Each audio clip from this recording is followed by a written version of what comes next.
From Carnegie China, this is China in the World. Engaging leading scholars and former policymakers on China's foreign policy, evolving global role, and relations with Southeast Asia in particular. Brought to you by the East Asia-based Center of the Carnegie Endowment for International Peace.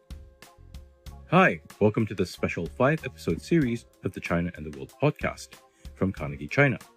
We're looking at Southeast Asian perspectives on the People's Republic of China with Southeast Asian voices from Southeast Asia. My name's Ian Chong. I'm a non-resident scholar with Carnegie China and an associate professor of political science at the National University of Singapore.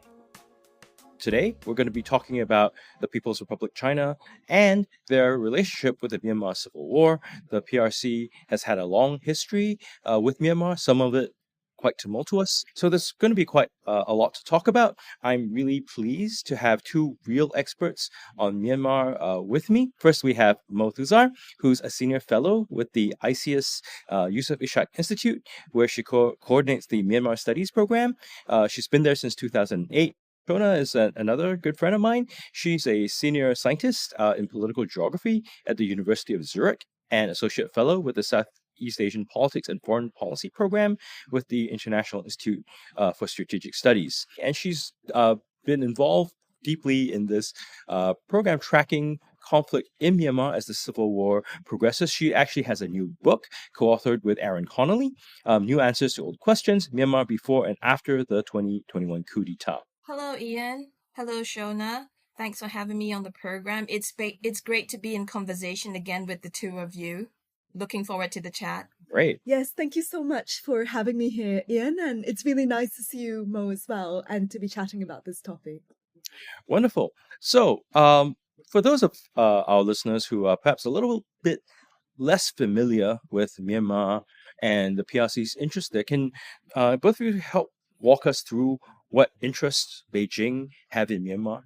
I think, if we have to just boil it down into like three main points, of course, Beijing's interests or approach would be, of course, there would be the geopolitical, the strategic element to it. But there are also clear economic interests related to China's, I think, energy needs and other economic and trade investment interest as well. So that's another interest. And because of the long border that Myanmar and China share, there are inevitably, of course, the border security, national security concerns related to any countries that share borders. So I don't think we should discount also the aspect or the perspective of Yunnan, which is, of course, the province in China with which I think the China-Myanmar borders also have that intersection. So there, of course, the development aspect as well as also the regional provincial government's implementation or support of Beijing's interests would also come into play. As for me, a lot of my research looks at the microdynamics of armed conflicts, but then how different microdynamics interact and intersect with one another. So I think my kind of research focus is quite different from Mo's, but my answers also come from that standpoint.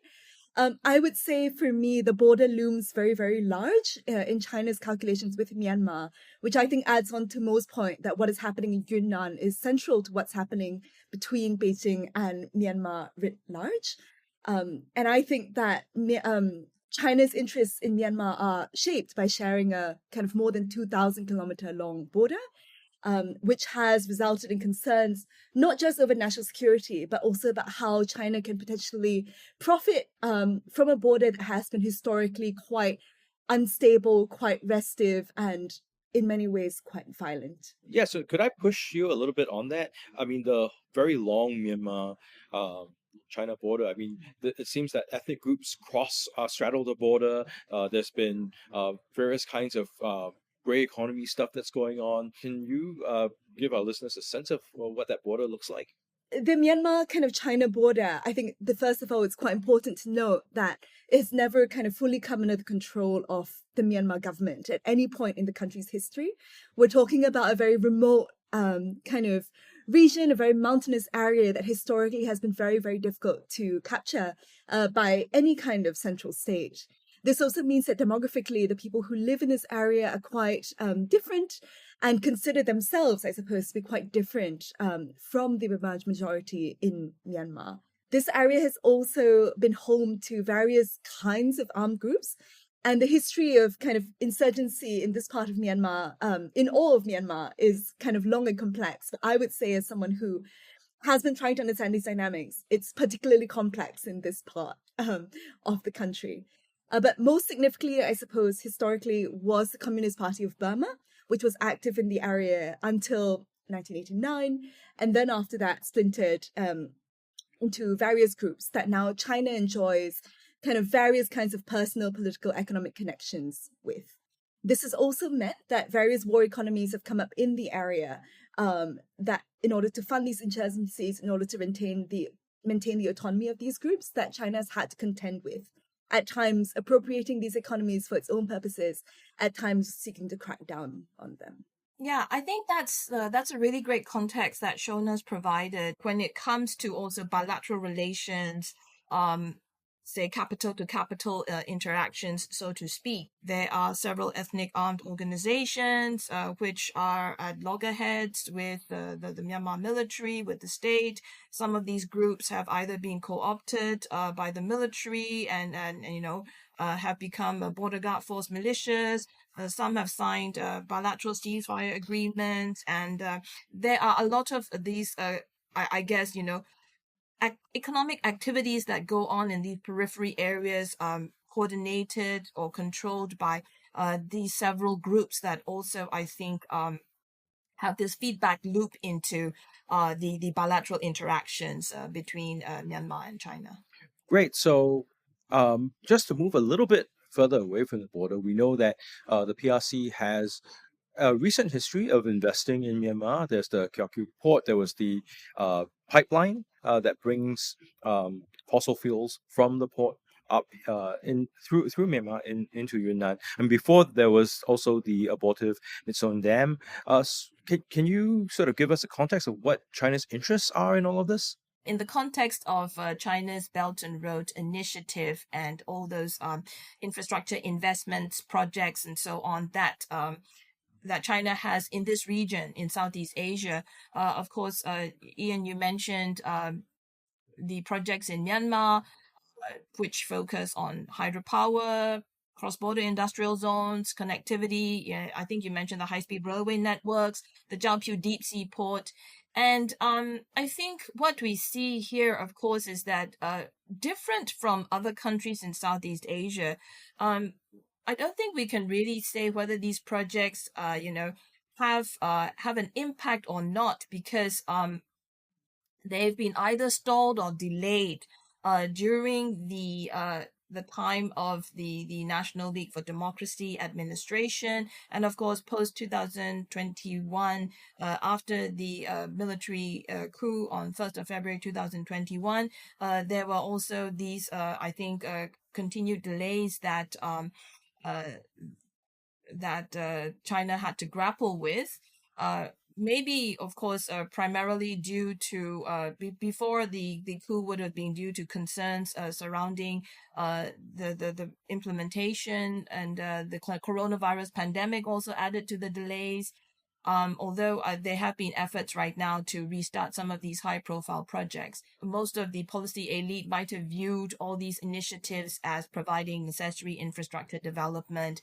And I think prior to the pandemic, were pretty optimistic that the Belt and Road Initiative would benefit, the region and even ASEAN-China relations. There's also sentiments that are related to proceeding with caution and concerns about getting fairer deals. And those concerns, I think, Ian, Shona, have continued and deepened after the 2021 coup. And since then, I think sentiments from Myanmar, sentiments in Myanmar have largely expressed more concern about China's economic dominance and political influence. This is George Perkovich. For 3 decades, the Carnegie Nuclear Policy Conference has helped government officials, journalists, NGOs, industry, scholars, and students to debate and understand the latest risks and possible pathways to managing them.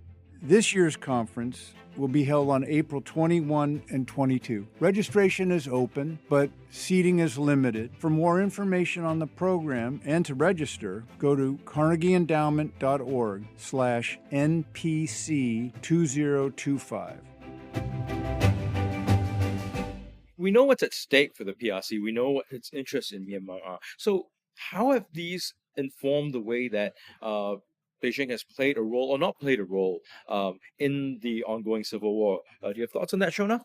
Yeah, thank you very much for the question. I think Beijing's role, and Mo, feel free to add on, in regard to Myanmar has been quite vacillatory and ambivalent, I would say.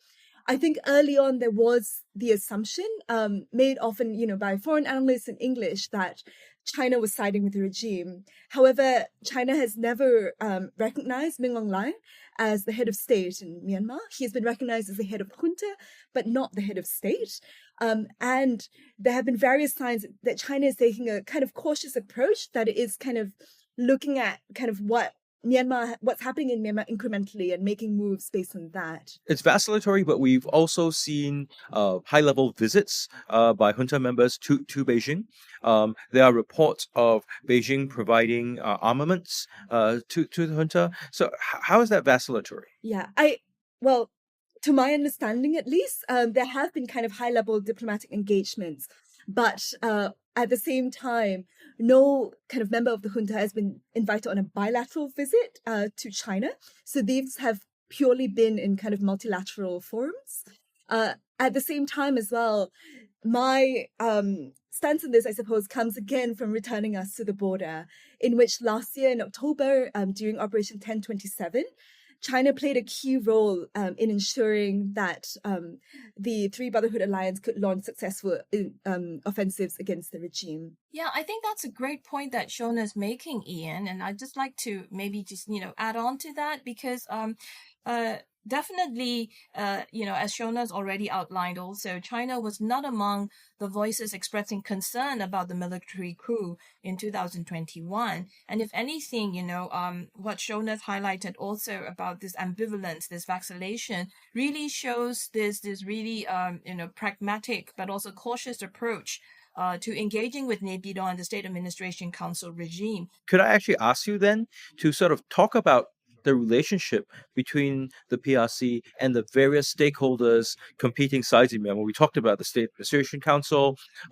We haven't really talked about NUG. We talked about the Three Brothers Alliance. There are lots of players in Myanmar civil war right now. What's Beijing's relationship with them? I'll bow to Shona's expertise here, because there are these, the intervention that we see in the aftermath of Operation 1027, launched in late October last year, in October 2023, by different ethnic armed organizations, right, in northern Shan State. And of course, what we've seen there is what Shona's already kind of highlighted and alluded to, something that differs from China's usual non-intervention policy. And the reticence that Beijing usually exercises in responding to the situation in Myanmar decisively. Could one of you just briefly let our audience know what Operation 1027 is? In short, I would say that Operation 1027 was launched, it's named after the date on which it was launched, 27th of October 2023 last year.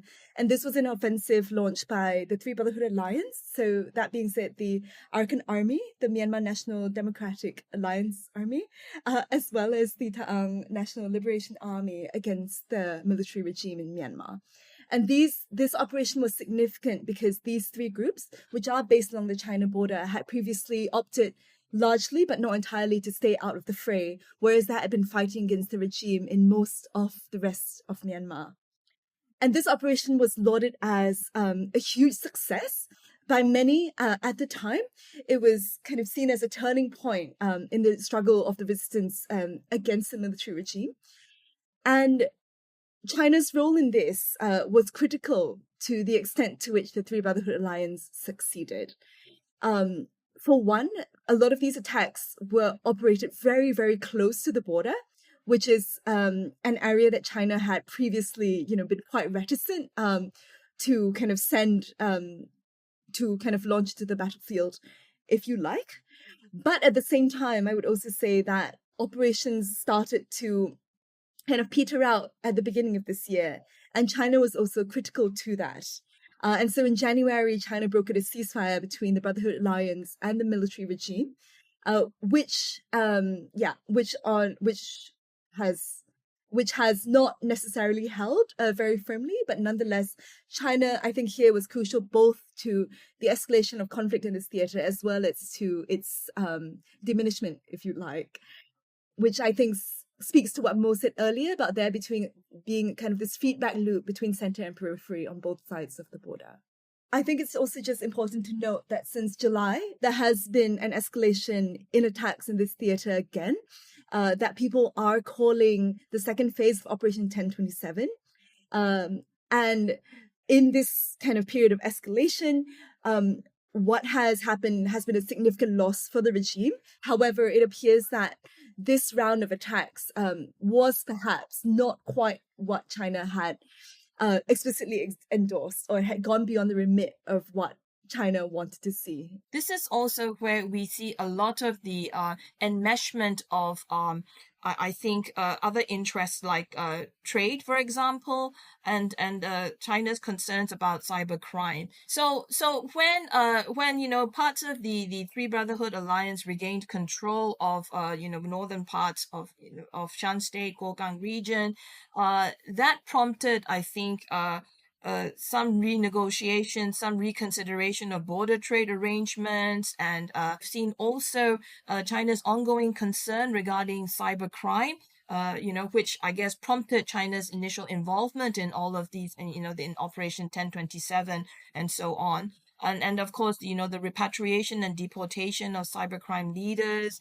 All of this is very much intertwined. But I think it's also important to highlight here about the China's emphasis on stability in the border regions. Right. So how's this affecting all the different kinds of EAOs, ethnic armed organizations that are on the ground?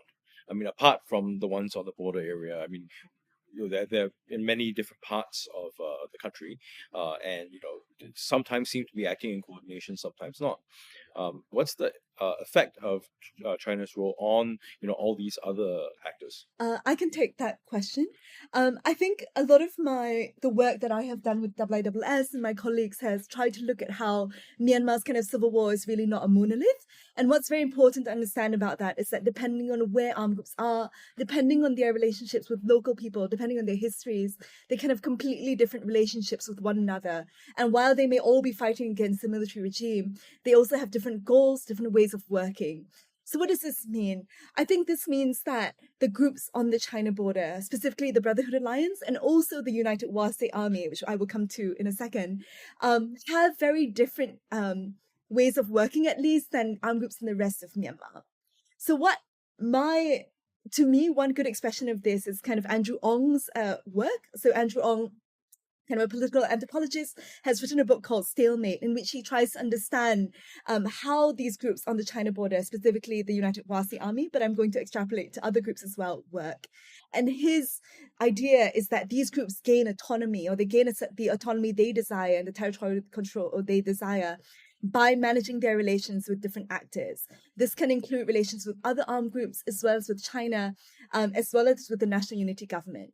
So coming back to your question about how, China's role has affected EAOs in outside of the Brotherhood Alliance, for the UWSA, the War Army, their stance has been one of as Andrew, I think, would say, a dynamic stalemate in which they've kind of stayed out of the fray. And this very much remains the case. This is what is most advantageous to them. And I think many analysts would not see this changing in the near future, although there has been recent talks of the UWSA getting involved in kind of front lines that are a bit further away than usual. However, they recognize as well that without groups on the China border working in tandem to fight the regime, it will be very hard for kind of the regime to fall. Nevertheless, by dint, I suppose, of the fact that many of the people in the areas they control are, as Mo has mentioned, quite kind of skeptical of China's role towards Myanmar. Many of them see China as a backer of the regime. They're not willing, to make any moves necessarily towards China. And then we also have the People's Defense Forces formed after the coup. I think that this is somewhat in flux at the moment. So the PDFs are a very heterogeneous category. But what has been very significant about the attacks since July and August is that the Mandalay PDF has been involved, which is a group that is currently been trained and under the control of the TNLA, which is a group that, is part of the Brotherhood Alliance.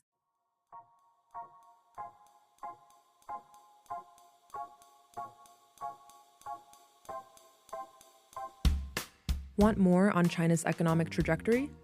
China's Reform Imperative examines China's economic reforms and their impacts on the global economy.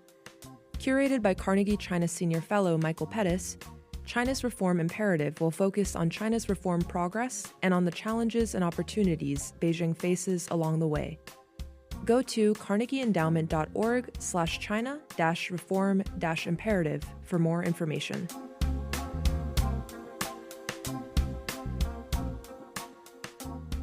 So we've got a bunch of actors in Myanmar, but they're not the only ones who are stakeholders. Myanmar has neighbors that are keenly interested in what happens inside, besides the PRC. There's India, there's Bangladesh, there's Thailand on the other side, and of course there's ASEAN. So how do these actors see China's role? How do they interact with the PRC over the civil war? Right. That's a very interesting question, Ian. But I think that would also stray into the areas of these respective countries' bilateral relations and interest and interactions with China, which I will be the first to admit I'm not an expert of, everyone's interactions with China. With that caveat, of course, what we have seen since 2021 at the level of the United Nations, we've seen China agreeing, as did the United States, in September 2021, if I recall correctly, to allow the status quo continuation of Myanmar's ambassador to the United Nations, who had been appointed by the National League for Democracy government. And we've also seen that the UN Security Council resolution vote in December 2022, which China abstained rather than exercise its veto on that UN Security Council resolution. I think it's 2669, if I recall correctly, calling for immediate cessation of violence and atrocities in Myanmar. And at the ASEAN level, what we've seen also since late 2021, after ASEAN made that decision to restrict the State Administration Council's attendance at high-level summits to a non-political representative, China was the first dialogue partner to abide by that ASEAN decision when it convened via Zoom virtually the special ASEAN-China commemorative summit. So I think broadly that's how I would see it. How does China relate to the other external actors, interested actors outside Myanmar regarding the developments in Myanmar? I think it would depend on the relationship that China has with each of these states and the complex bilateral interactions that go on. Maybe if we zoom into here in Southeast Asia, I think we should also then try to view this in the context of that practical acceptance that most countries in Southeast Asia have, that China is the most influential economic and also political or strategic power in this region, even if that reality sits uneasily with many countries in Southeast Asia. Hey, Shona, how about you? Do you have anything to add on what you see as the external interested parties? How do they sort of see China's role in the Myanmar civil war? I think Mo really is the expert on this, and I'm lucky that I don't have to get to the weeds of these kind of foreign policy. But what maybe I can add is I think there's something that we haven't talked about enough, which is the role of the cybercrime industry. It has been mentioned a few times, but we have not gotten into kind of the weeds of this. I don't think we can in the remit of this podcast, but it's very important to see that as a contributing factor to what relations are between China and Myanmar and potentially the rest of the world. The reason I highlight the cybercrime industry is because I think this is of interest to international organizations, as well as the US and other countries, simply because this industry is something that kind of has victims all around the world and is also employing or trafficking people from various different places to work both along the China-Myanmar and the Thai-Myanmar border. But ever since the Myanmar coup, many of these operations have moved to areas of Myanmar in which the SEC has not exercised control, or on which the SEC has exercised control through a proxy, or has kind of only had tenuous control. Essentially, this is an industry that has, I suppose, really profited from the ongoing instability and conflict in Myanmar. You just briefly touch on what types of activities the cybercrime. I mean, there's the scamming, there's the money laundering, because not everybody might know that background. This is something that again, it's an ongoing concern. It's really risen to prominence after the pandemic, because it was also exacerbated to a certain extent by the pandemic, and why it's I think a very pertinent area of concern. The rise of cybercrime in Myanmar, if you will, especially after the 2021 coup, is because it's placed Myanmar in the spotlight as this, this emerging hub, if you will, for the kind of transnational online scams, gambling operations. Shona's highlighted very well the locus and focus of where these operations were. And I think we need to look at this also in the context of the Mekong sub-region's history of transnational crime and illicit economic activities. I think most of us are familiar with the Golden Triangle area, of course. So, Shona mentioned that it's been going on. It didn't just suddenly appear. It's been going on. But I guess when the pandemic happened, when the lockdowns happened, that's when I think the situation was exacerbated. And some previous, ethnic armed organizations that entered into agreements or pacts with the Myanmar military became their militias or border guard forces, also involved in these types of activities, you see. I just want to also just return to, really what do these scams look like? Because I think this is also important to China. Because a lot of the victims of these scams were people in China, and therefore this is an issue of kind of domestic concern for China, and not just one of border security purely. So what does that look like? I mean, these scams could take a whole variety of forms, and I think there is just so much kind of innovation going on. But for example, one might be subject to kind of false investment opportunities. There's kind of a certain specific form of scam called pig butchering scams, in which scammers kind of pose as rich and good-looking people and find targets on social media, eventually also kind of cultivating them to create false investments. There are romance scams. There's the impersonation of officials, there's use of cryptocurrency. And so really these scams run the whole gamut. There's also the kidnapping and the forced labor element. Could you just briefly touch on that? Yes, absolutely. One thing I also, before we go into that, I do want to add that, as Mo said, this is a situation that is not only rapidly developing, but it's also incredibly hard to research, right? These are areas that are not under the control of of any government often. And often they're also not strictly under the control of resistance organizations that are open to foreigners coming in because or journalists coming in because of the illicit nature of the activities. So what we know is often based on kind of testimonies of survivors, witnesses, and people who in some way have been willing to speak about what they've gone through. And so, yes, these kind of scam centers employ, thousands of workers who allegedly come from not just from China or from Myanmar, but from various places in Southeast Asia and beyond. And on top of that, allegedly as well, people have been sold from one scam center to another. Therefore, one element of profit generation is not just about the scams, but the kind of forced labor and trafficking of people. In terms of forced labor as well, the conditions in these scam centers are known to be very, very dire, in which people kind of work incredibly long hours, are kind of disciplined incredibly harshly if they don't follow kind of certain strict regimens for training and for strict regimens for producing profits and victims and so on. Could you both sort of share with us what sort of constructive role you think the PRC can play in the conflict and the chaos, that is today's Myanmar? If we look at the stance that China has taken towards the 2021 coup in Myanmar and the State Administration Council regime resulting from that coup, it's really important to look at how, what China's position and stance and responses are, because that's crucial to the prospects for Myanmar's return to that, path of democratic transition that was interrupted with the 2021 coup.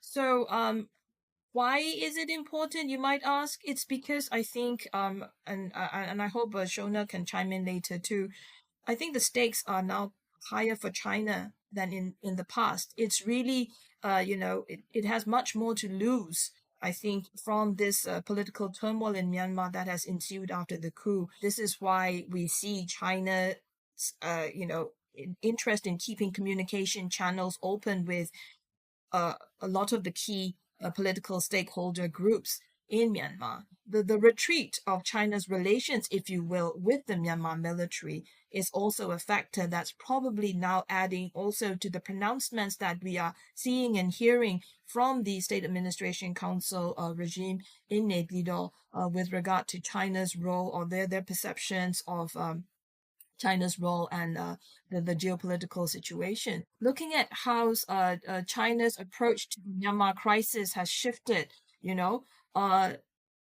particularly in the dynamics following Operation 1027 in October 2023, and now the phase 2 of 1027 launched in June this year, I think it gives us all pause to think about how we can appeal to China's interests in a stable Myanmar.